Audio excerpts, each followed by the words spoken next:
Hello student, कैसे हैं आप सब। तो एलएमपी में आपका बहुत बहुत स्वागत है। आज जो अपन करने वाले हैं वो क्लास 9 का 7.3 का क्वेश्चन नंबर 3 करने वाले हैं। इसको अपन बहुत इजी वे से करने वाले हैं। क्वेश्चन में गिवन क्या है, प्रूफ क्या है, सबसे पहले ये देखेंगे अपन। तो इसमें गिवन था बेटा कि ए बी है वो पी क्यू के इक्वल है। ये जो ए बी है वो इस पी क्यू के इक्वल है, ऑलरेडी गिवन है क्वेश्चन में। ठीक है, जो बीसी है वो क्यू आर के इक्वल है। ये जो पूरी बीसी साइड है वो किसके इक्वल है बेटा, क्यू आर के इक्वल है। आया समझ में। फिर इसके बाद क्या गिवन है, जो एम है, ये जो एम है, ठीक है, जो एम है वो किसके इक्वल है बेटा, पी एन के इक्वल है। यहां पर ये गिवन है। तो चलिए सबसे पहले अपन लिखते हैं प्रूफ के अंदर।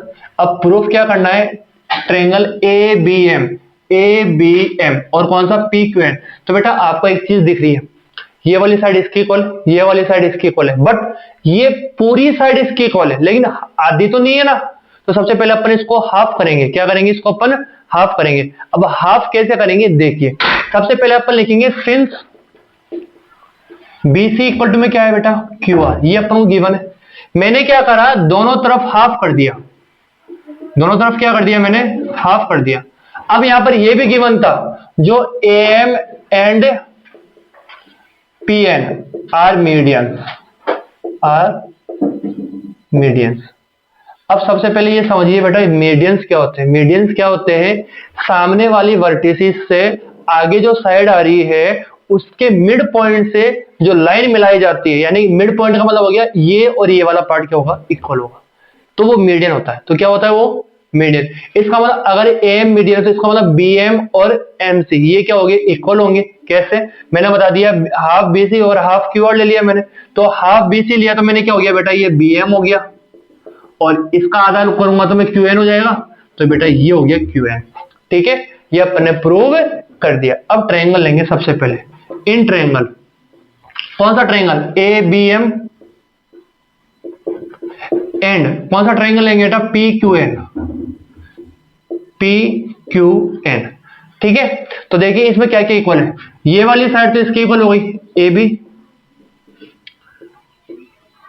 AB हो गई बेटा PQ के। ये अपन को गिवन ऑलरेडी है। आया समझ में। ठीक है, पॉज करें एक बार। फिर इसके बाद अपन यहां पर देखेंगे कि जो यहां पर ये AB तो किसकी हो गई, PQ की इक्वल हो गई, और AM किसकी इक्वल हो गई, AM जो हो गई बेटा वो हो गई PN की इक्वल हो गई। ये भी अपन को गिवन था। और तीसरा अपन ने देखा BM और QN इक्वल हो गए। तो BM और QN क्या हो गया बेटा, इक्वल हो गए।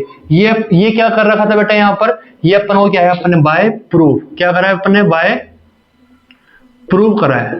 ठीक है, आया समझ में। तो यहां पर लेंगे बाय SSS कॉन्ग्रेंट रूल। तो बेटा यहां पर क्या हो जाएगा, ट्रायंगल ABM कॉन्ग्रेंट PQN हो जाएगा। बेटा मैं यहां से एक चीज करना चाहता हूं, इस एंगल को नाम मैंने 1 दे दिया, इस एंगल को नाम मैंने 2 दे दिया, और मैं यहां पर ये बताना चाहता हूं बाय CPCT क्या कर देंगे अपन, बाय CPCT में एंगल 1 को किसके इक्वल कर दूंगा, एंगल 2 को। अब ये क्यों लिया है, इसका रीजन आपको आगे समझ में आएगा कि अपन ने यही एंगल क्यों इक्वल करा है। तो देखिए अब अपन को जो सेकंड प्रूफ करना है, सेकंड प्रूफ क्या करना है बेटा, कि triangle ABC and triangle PQR। तो देखो पूरा का पूरा ट्रायंगल ABC लेना है। पूरे ट्रायंगल ABC में AB तो किसके इक्वल है बेटा, इस PQ के इक्वल है। ये अपन को गिवन था। ठीक है, फिर सेकंड आपने देखा BC जो है वो QR के इक्वल है। ये भी अपन को गिवन है। अब दो चीज तो इक्वल कर दी। अब अपन ये देखेंगे तीसरी चीज क्या इक्वल हो सकती है। तीसरी चीज देखिए, इस पूरे ट्रायंगल में एंगल 1 आ रहा है, इसमें पूरा में एंगल क्या आ रहा है, एंगल 2 आ रहा है। तो मैंने क्या लिख दिया, एंगल 1 किसके इक्वल हो गया, एंगल 2 के, और ये कहां से आ गया, बाय प्रूव। आया समझ में। ये अपन ने कहां से लिया, बाय प्रूफ से लिया। कहां से लिया, अपन ने प्रूफ करके लिया है। तो यहां से रूल लग जाएगा, बाय SSS कॉन्ग्रेंट रूल। ठीक है, तो यहां से अपन क्या कर देंगे, ट्रायंगल ABC कॉन्ग्रेंट हो जाएगा पी क्यू आर के। तो इसी प्रकार ये अपना क्वेश्चन कंप्लीट होता है। आई होप आपको समझ में आया होगा। लास्ट 2 क्वेश्चन बचे वो भी अपन कंप्लीट करा देंगे, फिर ये चैप्टर पूरा कंप्लीट हो जाएगा। तो मिलते